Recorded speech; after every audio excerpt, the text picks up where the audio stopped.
The truth.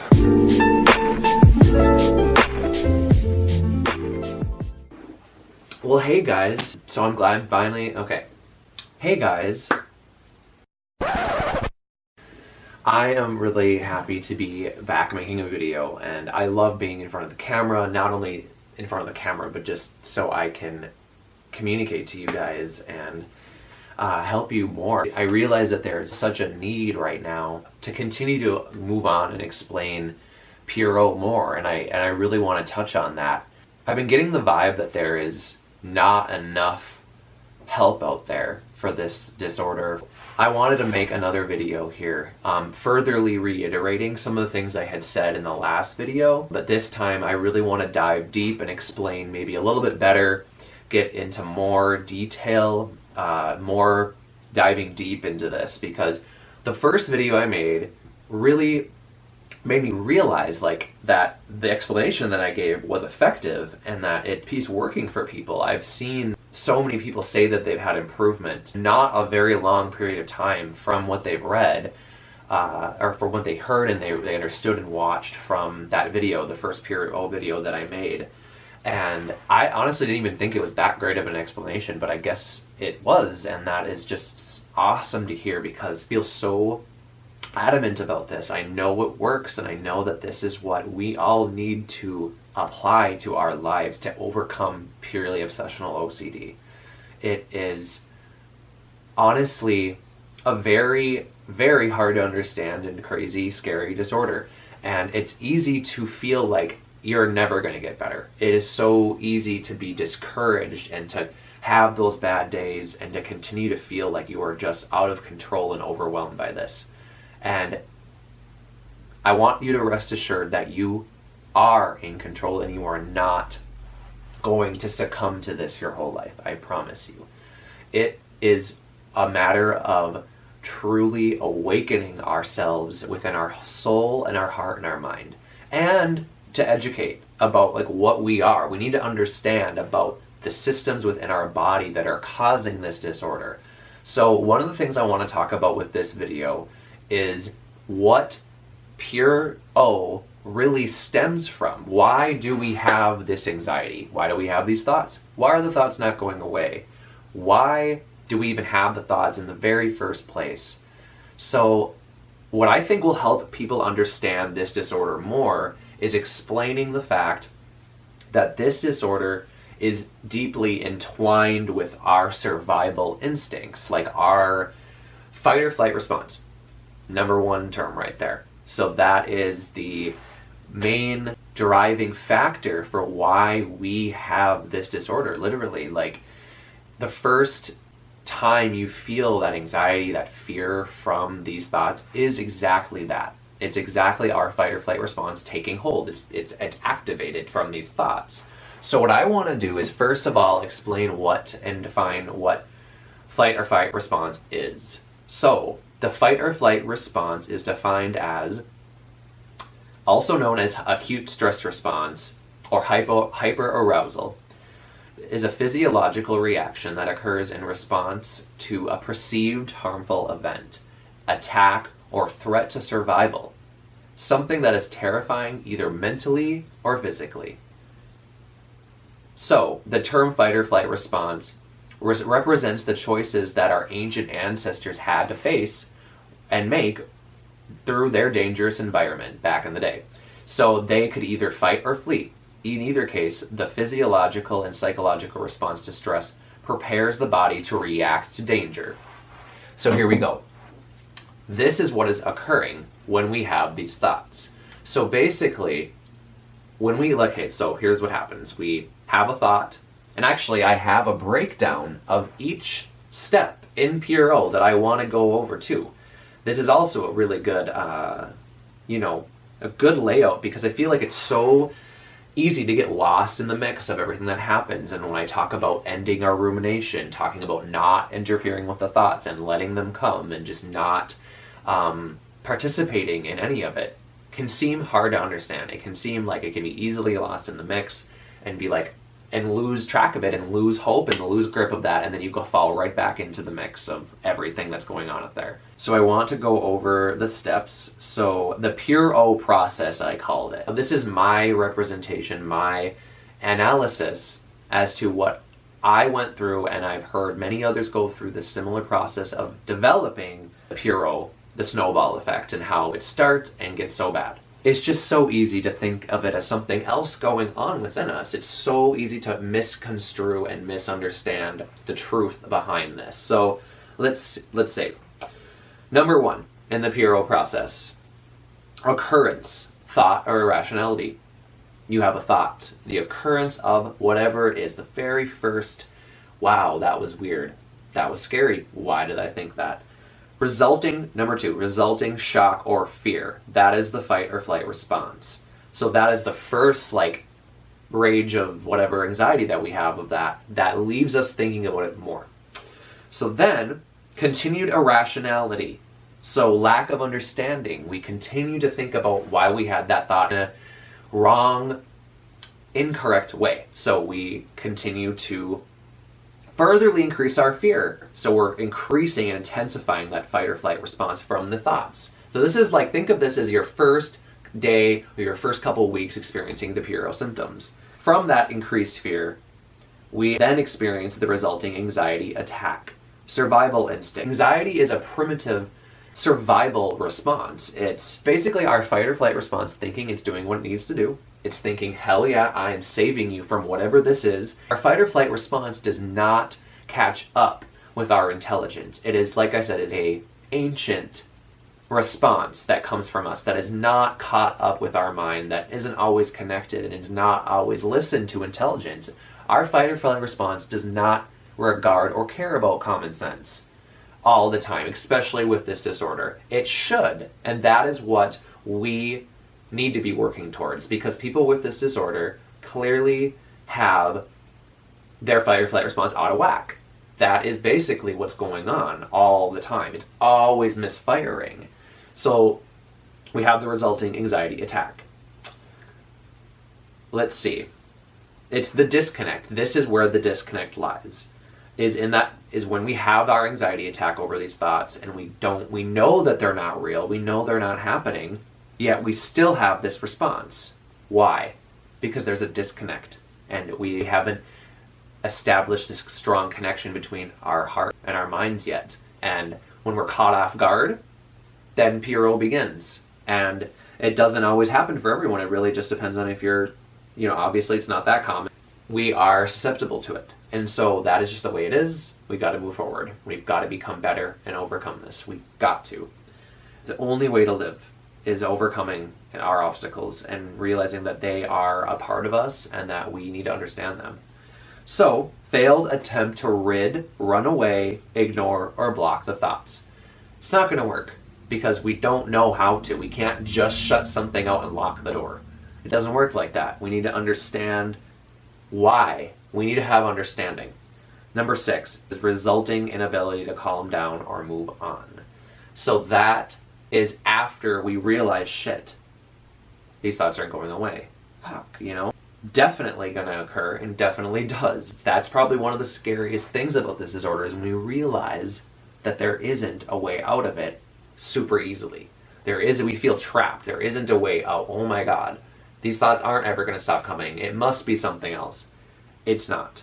It is our lack of understanding. Since we have that inability to calm down and move on, we get even more anxiety. So meaning that is when the fallacies begin. That is when we start to really wonder and overanalyze this whole disorder, what is going on. We take that fight or flight response that occurred from these thoughts and we say, okay, the fight or flight response will trigger that irrationality, furtherly increase it, and say, oh my God, there must be something else going on in me. Because we don't know, we say, okay, why am I having the thoughts? Well, I must be evil. I must be crazy. I must have a secret evil entity in me. I must have schizophrenia. I must be absolutely batshit crazy. I must somehow mean these things. And I must somehow want them because I would never, ever guess or expect my mind to think of them. Why would my mind think of that? And that is because of ego-dystonic thoughts, ego-dystonic tendencies. And I've already explained that in the previous video. But ego-dystonic, all in all, means they are opposite, polar antithesis of what we really want. The antithesis means it couldn't be more opposite of what we truly want. So that is why we get freaked out about the thoughts. In fact, people who go through this disorder are probably among the most gentle, kind, loving, motivated people that you're going to meet. Because when they have a thought like this, it just shakes you. You're like, no way. Hell no. Like, you know, like, why? I didn't even know my mind was capable of thinking of that. Well, your mind is capable of many things. And the thing is that it is honestly so beautiful in a way. It is a beautiful thing. But when it takes hold of us like this, and when it stops us dead in our tracks and gives us that anxiety, that physical just weight, this, that we don't know what's going on, it can really seem nasty. It can be terrifying. It can be horrible. But that is why I'm so motivated and encouraged to help you guys understand what's actually going on, and that will truly help you to overcome this. You've got to understand it and not worry about the thoughts coming every day, and don't judge your success on overcoming this through whether or not you're having intrusive thoughts. Don't be like, oh, I only had 2 today. I only had 1 yesterday. I only had, you know, don't do, that's not the point.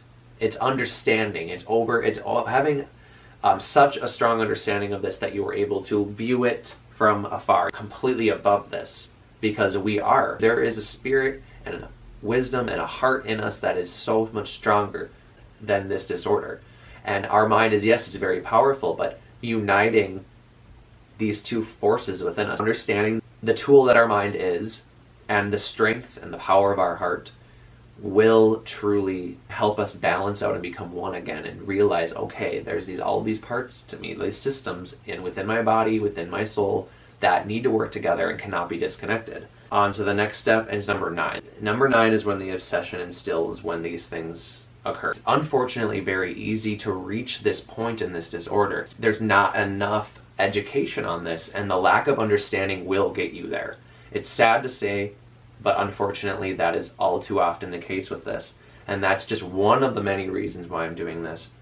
And so, moving on, okay, so the obsession instills. Number 10, the rumination begins, magical thinking and further fallacies. And honestly, when I say magical thinking and the further fallacies, because it can take a darker turn. Like, when you have that lack of understanding, we can end up really thinking shit that's so false, that's so not true, it can seem psychotic. And it doesn't mean that you are psychotic. It just means that due to the lack of understanding, due to us making every irrational attempt to understand this disorder, we don't even know what to think, and our thoughts can take just this negative, spiraling, cynical turn. It's hard. It's really easy to not to do that with this, but it's so important to gain this understanding, to stop it in its tracks. It stops the cycle. Number 11, the cycle continues until the person gains full understanding.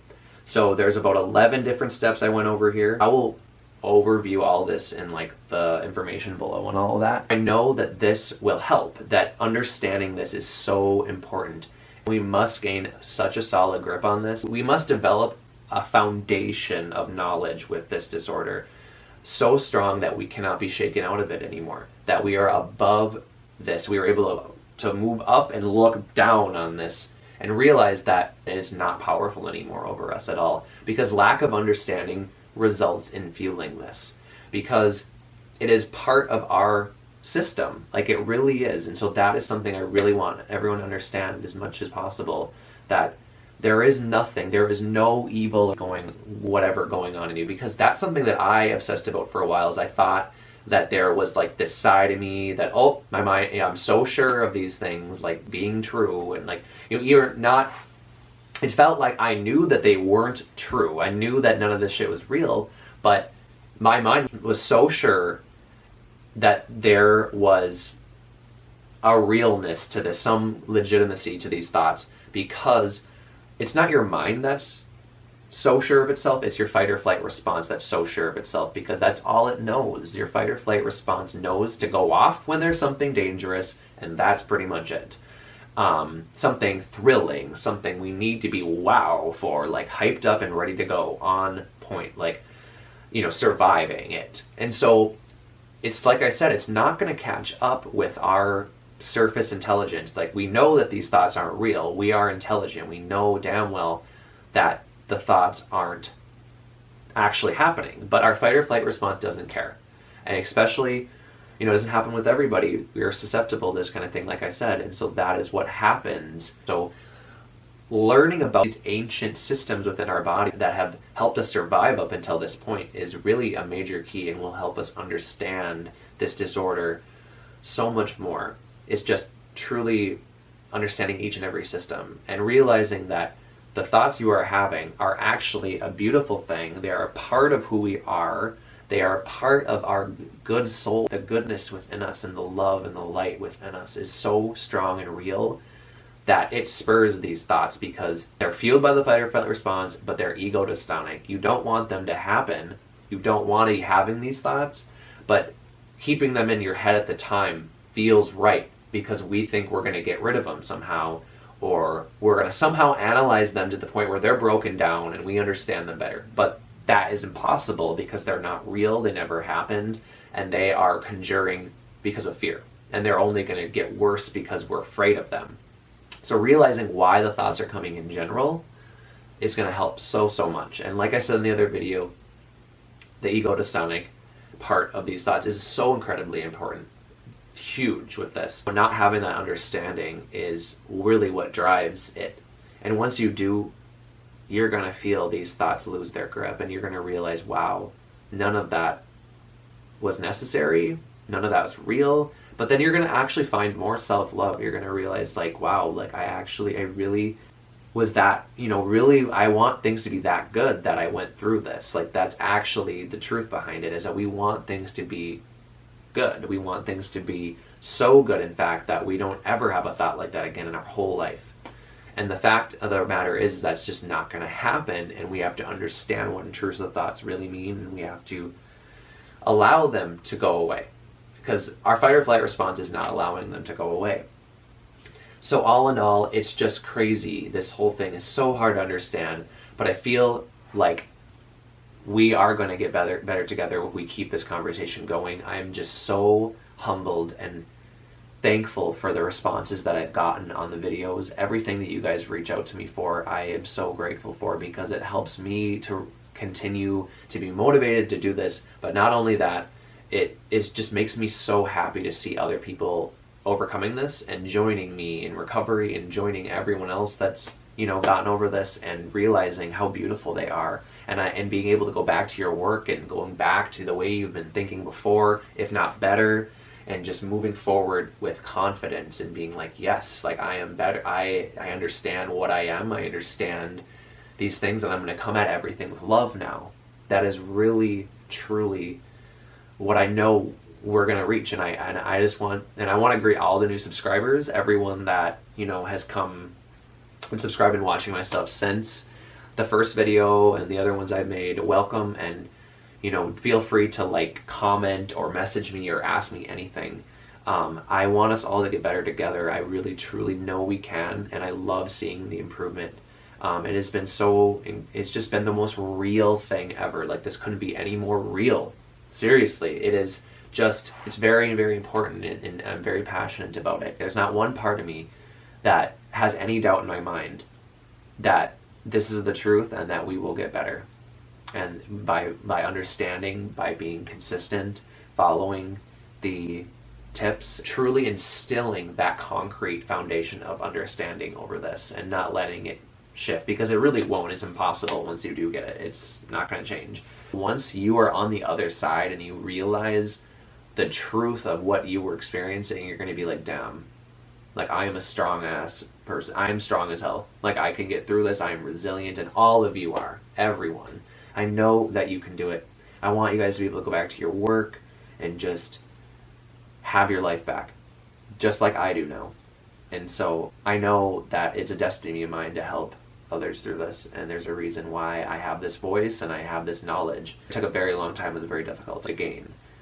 And so I hope that this helps you guys. I really want to break this disorder down even more and continue to have it in the conversation, because clearly this is a very big and pressing issue with my subscribers and the people in general, anybody going through this. There's not enough help. There's not enough conversation about this. There's not, really, there's just not at all enough understanding. Like, even when I go into my psychiatrist and stuff, not discrediting anybody like that does that at all, but I feel like even psychiatrists and doctors and stuff can't really give you this kind of advice because they haven't gone through it themselves. They haven't gained that true, raw understanding that only somebody who has gone through it full force and came through on the other end better and ready to go and overcame it can. And that's me. And I'm so grateful. Thank God every day. Seriously. So anyways, I am just so ready to, like, I just can't wait to make more videos. And, you know, working as much as I do, it's ridiculously hard to find time, but I am not stopping. I'm never giving up, and I'm going to continue to post and continue to reply to everybody and be all inclusive, because that is what this is all about. I know that we're going to be good. I know that we're all going to grow together. So if you haven't hit the subscribe button, please do. There's going to be so much more to come. Like, I have so many ideas, so much I want to record. It just might be a little bit, but I'm not going anywhere. So anyways, I really hope this video helps more. And please leave comments below on anything more for me to reiterate or to touch deeper on. Yeah, I hope this helps, guys. Bye.